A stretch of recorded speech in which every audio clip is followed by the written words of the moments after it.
छत्रपती शिवाजी महाराज की जय। गुन्हेगाराला फाशीची शिक्षा, गुन्हेगाराला फाशीची शिक्षा।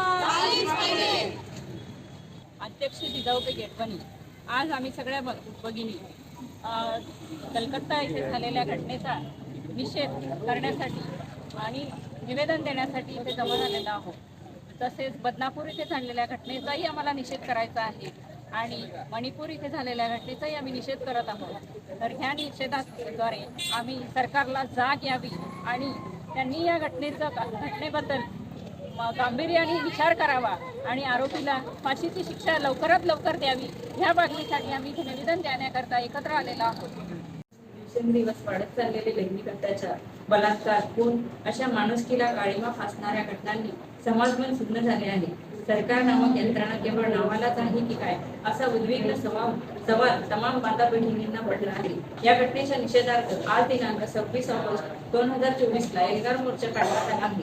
शाळा, कॉलेज, ऑफिसेस असो व कामाची इतर ठिकाणी असो, महिला व मुली कुठे सुरक्षित नसल्याचे निदर्शनास येत आहे। आरोपींना कायद्याचा, पोलीस यंत्रणेचा धाक उरला नाही। आपण महिलांसाठी लाडकी बहीण योजना आणली, मात्र या लाडक्या बहिणींची सुरक्षा वाऱ्यावर सोडली आहे।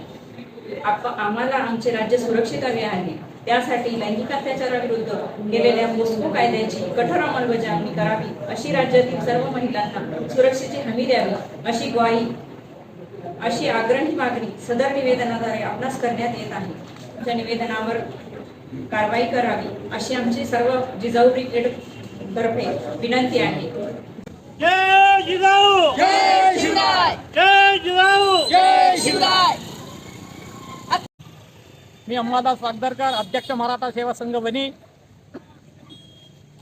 आणि मराठा सेवा संघ प्रणित जिजाऊ ब्रिगेड यांच्या वतीने आज दिनांक 26 ऑगस्ट 2024 ला या ठिकाणी एल्गार मोर्चाचे आयोजन करण्यात आलं।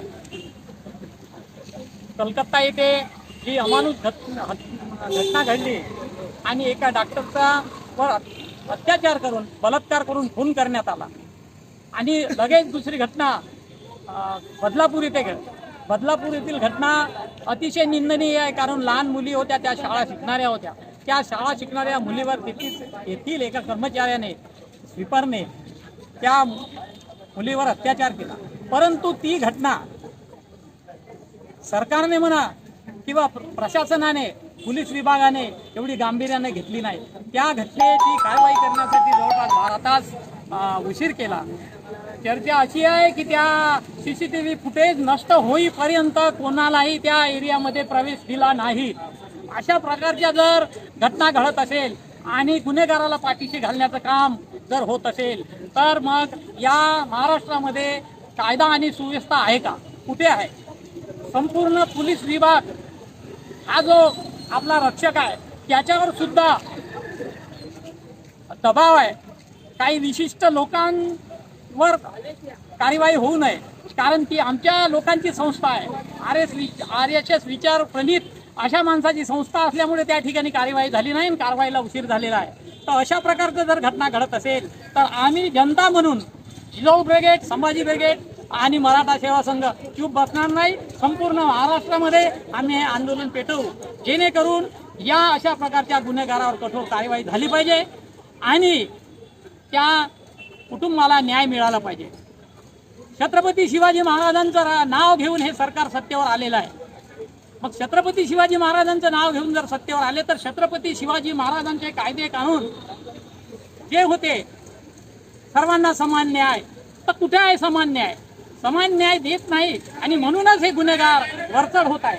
अशा या गुन्हेगारांना पाठीशी घालण्याचं काम जर होत असेल तर सरकार म्हणून ही संपूर्ण जबाबदारी ही सरकारची आहे, संबंधित विभागाची आहे, गृह विभागाची आहे आणि त्यांनी ते जे कायदे आहे त्या कायद्याचा व त्या कलमाअंतर्गत योग्य ती कारवाई करावी आणि पीडितांना योग्य न्याय द्यावा, अशी आजच्या या मोर्चाच्या वतीने, एल्गार मोर्चाच्या वतीने मी सरकारकडे विनंती करतो आणि एक आवाहन सुद्धा करतो सरकारला की आपण आम्हाला न्याय द्यावा, नाही तर भविष्यामध्ये अशा प्रकारच्या घटनात जर वाढ होत राहील तर जनता मात्र तुमची जागा तुम्हाला दाखवल्याशिवाय राहणार नाही, कारण कायदा आणि सुव्यवस्था ही संपूर्ण बिघडलेली आहे।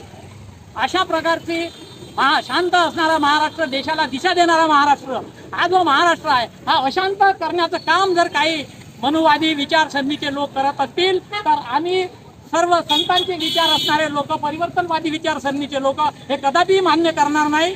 आणि या जे कोणी संबंधित विभागाचे लोक असतील किंवा जो कोणी व्यक्ती जबाबदार असतील, जे कोणी पॉलिसी मेकर जबाबदार असतील, त्या सर्वांना जनता म्हणून आम्ही सर्व धडा शिकवल्याशिवाय राहणार नाही, एवढी मी आजच्या ठिकाणी सरकारला आवाहन करतो.